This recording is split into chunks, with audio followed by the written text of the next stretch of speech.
हरिओम प्रिय दर्शकों, यदि आपकी कुंभ राशि या कुंभ लग्न है तो इस वीडियो को बहुत ध्यान से देखिएगा, समझिएगा। इस वीडियो में हम समझने वाले हैं सूर्य राशि परिवर्तन प्रभाव को। सूर्य का महापरिवर्तन होने जा रहा है। ये परिवर्तन 14 जनवरी को होगा और लगभग एक महीने के लिए यानी कि 12 फरवरी तक सूर्य मकर राशि में ही गोचर करेंगे। मकर राशि के अधिपति शनिदेव हैं जो कि अपने ही राशि कुंभ में गोचर कर रहे हैं और मकर भी शनिदेव की ही राशि है, इसी में सूर्य गोचर करेंगे और इसका भी प्रभाव हमें देखने को मिलने वाला है। इसके अलावा आप ये भी देखेंगे कि सूर्य का ये जो परिवर्तन है इसमें कई तरह के और भी प्रभाव देखने को मिलेंगे, क्योंकि 24 जनवरी 2025 से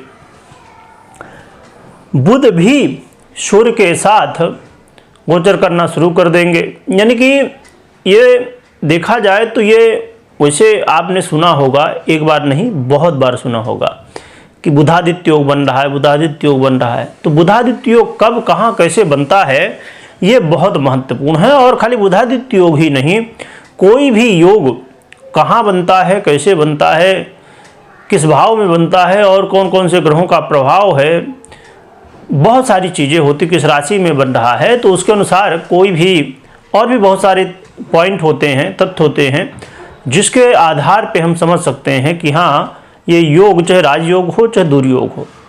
एक चीज़ यहाँ पर थोड़ा सा हम समझ ले फिर आगे बढ़ते हैं। कई लोगों के मन में ये प्रश्न हो सकता है तो इसका शंका का समाधान हो जाएगा। तो ये जो योगों की बात की जाए तो आपने कभी न कभी सुना होगा या देखा होगा कि आपकी जन्म कुंडली में कोई राजयोग बना है या दुर्योग बना है, परंतु हम कोई राजयोग का नाम सुन के खुश भी नहीं हो सकते और दुर्योग का नाम सुन के दुखी भी नहीं हो सकते, और नहीं होना चाहिए, क्योंकि जरूरी नहीं कि कोई राजयोग बना है तो बहुत अच्छा होने वाला है और कोई दुर्योग बना है तो बहुत बुरा होने वाला है। क्योंकि योग क्या कैसी स्थिति में है बहुत कुछ डिपेंड करता है। तो इसीलिए आइए अब आगे हम समझते हैं और भी जो स्थितियां हैं। इसके अलावा देखें तो देवगुरु बृहस्पति, मंगल और केतु, इन 3 ग्रहों से सूर्य दृष्ट भी होंगे, यानी कि इनकी दृष्टि भी सूर्य के ऊपर पड़ेगी, जिसमें से हर एक की दृष्टि का अपना अपना अलग अलग प्रभाव होगा। क्योंकि इसमें आप जानते हैं कि मंगल महाराज कर्क में गोचर कर रहे नीच अवस्था में और साथ में वक्र अवस्था में भी हैं। इसके अलावा केतु की दृष्टि, वैसे तो केतु की दृष्टि अपने आप में जब इनकी दोनों की युति सूर्य और केतु की होती है तो इसे ग्रहण योग कहा जाता है, दुर्योग जो कहलाता है। परंतु यहाँ पर युति तो नहीं पर दृष्टि संबंध है। और साथ में यहाँ पर देवगुरु बृहस्पति की दृष्टि भी बड़ी महत्वपूर्ण है। अब एक चीज़ और भी यहाँ पर हम समझ लें जो कि थोड़ा सा फलादेश से हटके है कि जैसे केतु की दृष्टि पड़ेगी सूर्य के ऊपर तो उसका प्रभाव, और युति होती तो उसका प्रभाव, और भाव से भाव का क्या संबंध है उसका अलग प्रभाव है ना। और कौन किस राशि में, किस नक्षत्र में, किस बहुत सारे और भी रीजन हो सकते हैं। इसीलिए कई बार जब आप देखते हैं यदि मोटा मोटी कि भाई ग्रह ऐसा बैठा है तो लोग उसका अंदाज़ा लगाना शुरू कर देते हैं कि बस ऐसा होगा, जो कि बहुत सारे तथ्य होते हैं। अब जैसे हमने यहाँ बात करें कि एक कैमरा है जिससे समझ लीजिए वीडियो रिकॉर्ड हो रही है, ठीक है, पर उस कैमरा में भी बहुत सारे कैमरे होते हैं और कैमरे के अंदर बहुत सारी बातें होती हैं। देखने के लिए बस फ़ोटो खींच रही है, वीडियो बन रही है, परंतु उसके जब अंदर जाएंगे, उसके पॉइंट से समझेंगे तो बहुत सारे डिफरेंस आपको दिखाई देंगे जो कि नॉर्मली नहीं मालूम पड़ेंगे, पर जो व्यक्ति उसके विषय में जानता है तो उसके दिमाग में तुरंत दिखे हाँ भाई ये नहीं है। इसीलिए ज्योतिष बड़ा एक सागर है, इसमें बहुत कुछ छिपा हुआ है। चलिए आगे बढ़ते हैं। देखा जाए तो ये गोचर काल आपके व्यय भाव में होने जा रहा है, जो कि आपके सप्तमे से हैं सूर्य। ये गोचर काल कहीं ना कहीं आपके जीवन में एक बात तो देखने को मिलेगी कि इस समय थोड़ा सा आपको अपने फाइनेंस को, खासकर जो व्यापारी हैं उनको अपने व्यापार को बहुत सावधानी के साथ और बहुत बुद्धिमत्ता के साथ इसे जो है तो संभालना होगा। इसके अलावा यहाँ पर बुध जो कि आपके लिए कारक ग्रह हैं, इनका भी परिवर्तन व्यय भाव में होगा, जो कि यहाँ पर बुध का भी प्रभाव उतना श्रेष्ठ नहीं माना जाता है, बहुत खराब भी नहीं परंतु उतना श्रेष्ठ भी नहीं माना जाएगा, जिसकी वजह से यहाँ पर थोड़ा सा माइनस पॉइंट जरूर है कि आपको इस समय व्यय की स्थिति जरूर देखने को मिलने वाली है, परंतु आगे हम इसके और भी तथ्यों को जानेंगे। तो व्यय की स्थिति तो देखने को मिलेगी, परंतु यहाँ यदि बुद्धिमत्ता की बात की जाए तो आप बुद्धिमत्ता से यदि काम करें तो ऐसा कोई भी व्यक्ति नहीं, जैसे कि आप जैसे बड़े बड़े व्यापारियों को ले लीजिए जो आज अरबपति खरबपति हैं, वो भी व्यय ही करते हैं, परंतु व्यय में डिफरेंस होता है ना। कोई भी चीज़, जैसे अब समझ लीजिए, यहाँ उदाहरण के साथ समझें, इसलिए समझना बहुत ज़रूरी है कि ये बड़ा महत्वपूर्ण है। उदाहरण थोड़ा समय लग सकता है आपका, पर उदाहरण समझना ज़रूरी है।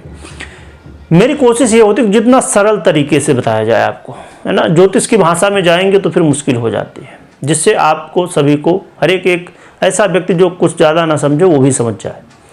अब समझ लीजिए किसी व्यक्ति को एक कार लेना है, ठीक है, हमने बड़े व्यापारी का एग्जाम्पल लिया, तो व्यापारी के इसमें ले लेते हैं कि एक व्यक्ति, समझ लीजिए व्यापारी 2 हैं, तो उनको कार लेना है, परंतु एक व्यापारी ने 10 लाख की कार ली, दूसरे ने भी 10 लाख की ली, परंतु एक व्यापारी को बहुत महंगी पड़ जाएगी वो, और एक व्यापारी को वही कार सस्ती पड़ जाएगी। मिल रही 10-10 लाख में, ठीक है, पर सस्ती महंगी क्यों पड़ेगी? अब इसके विषय में आप समझ सकते हैं, इसका आप कमेंट में जवाब दे सकते हैं कि क्यों सस्ती पड़ेगी, क्यों महंगी पड़ेगी, है ना। अब मैं अपने समझ से बता देता हूँ, आपकी समझ से इसका क्या कारण है ये भी आप बताइएगा। यहाँ पर देखिए, यदि वास्तविकता में आपको ज़रूरत है ना, तो आपको फिर ये सस्ती पड़ेगी। समझ लीजिए आपका ऐसा कोई काम है जो कि डिलीवरी का है ना, और उससे कार से आप डिलीवरी करवाएंगे, है ना, एक जगह से दूसरी जगह अपने सामान को आपको लोगों को भेजना होता है, तब तो ये कार आपके काम आ जाएगी, है ना। ऐसा सामान जो कार से भेजना ज़्यादा अच्छा रहेगा।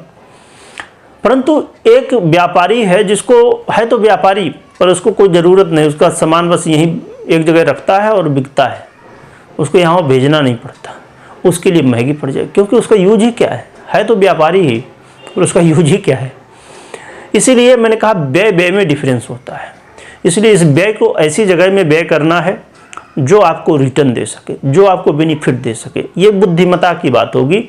और मैंने क्यों कहा, क्योंकि यहाँ बुध भी गोचर करेंगे, आपके कारक ग्रह हैं, तो यहाँ पर इसका प्लस पॉइंट भी आपको मिलेगा। तो प्रयास करिएगा व्यय ऐसी जगह में हो जिससे आपको लाभ मिले। इसके अलावा सरकारी क्षेत्र से जुड़े, खासकर कोर्ट कचहरी से मामले से यदि आप जुड़े हुए हैं, वहाँ पर आपको सावधानी थोड़ी बरतनी चाहिए। ऐसे स्थिति में आप थोड़ा सा बुद्धिमत्ता का काम करेंगे, और सबसे बड़ी बात यहाँ पर बुद्धिमत्ता ये होगी कि जो है जैसा है वैसा रहे, जिसका पक्ष गलत है वो पकड़ा जाएगा, जिसका पक्ष सही है उसकी विजय हो सकती है। इसलिए ये जो समय है कोर्ट कचहरी के मामले में बड़े सावधानी के साथ हर एक चीज़ को करनी है, खासकर झूठ का सहारा नहीं लेना। अब कुछ लोग कहेंगे अरे कोर्ट कचहरी में तो कुछ भी चलता है, कोई लोग कुछ भी बना देते हैं, कुछ भी बोल देते हैं। बात बिल्कुल सब ठीक है, परंतु हमें सही रास्ते से चलना तो ही हमें विजय प्राप्त होने वाली है। इसके अलावा यहाँ पर देखा जाए तो एक अच्छी बात ये ज़रूर है कि जो लोग विदेश से जुड़े हुए हैं, यदि व्यापारी वर्ग से आप आते हैं और विदेश से जुड़े हैं, तो आपको इसका बेनिफिट मिलेगा। इस समय आपको लाभ मिलता हुआ दिखाई देगा। आपके व्यापार में अचानक वृद्धि, अचानक लाभ मिलेगा, अचानक चेंज आएगा, ये बड़ी अच्छी बात है। थोड़ा सा मैरिज लाइफ के लिए उतना श्रेष्ठ नहीं है। मैरिज लाइफ के लिए जो है तो थोड़ा सा जो है तो आपस में कलह का माहौल बन सकता है, अलगाव की स्थिति में जा सकते हैं, तो इतना ज़्यादा नहीं, पर फिर भी थोड़ा कहीं न कहीं पॉजिटिव प्रभाव तो नहीं है। जो पार्टनरशिप में व्यापार करते हैं उनको भी सावधानी थोड़ी बरतने की आवश्यकता होगी कि आपस में कोई शंका न हो एक दूसरे के प्रति, है ना। क्योंकि यदि पार्टनरशिप में व्यापार कर रहे हैं और एक दूसरे के प्रति विश्वास ही नहीं हो तो फिर बड़ी मुश्किल खड़ी हो जाती है। इसलिए इस चीज़ का ध्यान रखिएगा। तो देखा जाए तो ये जो परिवर्तन है ये कहीं ना कहीं आपके जीवन में एक चीज़ और भी ऐड करने वाला है जो कि बड़ा महत्वपूर्ण है कि आपके साहस में वृद्धि होगी। यहाँ पर आपको किसी से वाद विवाद लड़ाई झगड़े करना नहीं है, प्रेम से रहना सबके साथ और अपने स्वास्थ्य का खूब ध्यान रखना है ना। और अपने पार्टनर के यानी कि जो लाइफ पार्टनर है ना, आप पति हैं तो पत्नी के, पत्नी है तो पति के स्वास्थ्य का ध्यान रखिएगा। एक दूसरे के स्वास्थ्य का थोड़ा ध्यान रखिए, अपने भी स्वास्थ्य का ध्यान रखिए। तो ये चीज़ों को आपको ध्यान रखना है कि क्या कैसे है। रही बात कि उपाय क्या करना चाहिए, उससे पहले मैं बता दूं कि कोई भी निर्णय लेना है ये नहीं सोच रहा कि सूर्य का जो परिवर्तन है बहुत अच्छा प्रभाव नहीं दे रहा, ये बहुत अच्छा प्रभाव दे रहा है, ये क्योंकि ये अधूरा है। किसके बिना? आपकी जन्म कुंडली के। 50% ये गोचर देगा प्रभाव और 50% आपकी कुंडली देगी। इसलिए दोनों को देखिए समझिए, तब अच्छा बुरा जो भी आपको निर्णय लेना है तो लीजिए, बिना जन्म कुंडली के नहीं लेना चाहिए। इसके अलावा यहाँ पर उपाय की हम चर्चा कर लेते हैं। तो उपाय के रूप में एक तो ये कि भगवान सूर्य की आराधना करिए, जितना हो सके मंत्रों का जप, आराधना। और स्वास्थ्य के लिए जैसे हमने बात की तो इसमें सूर्य नमस्कार कर लें तो बढ़िया है ना। अर्घ्य दीजिए भगवान सूर्य को, जो भी कर सकते हैं करिए।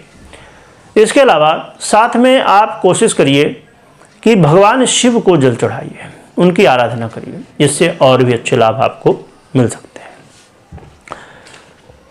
वीडियो देखने के लिए बहुत बहुत धन्यवाद।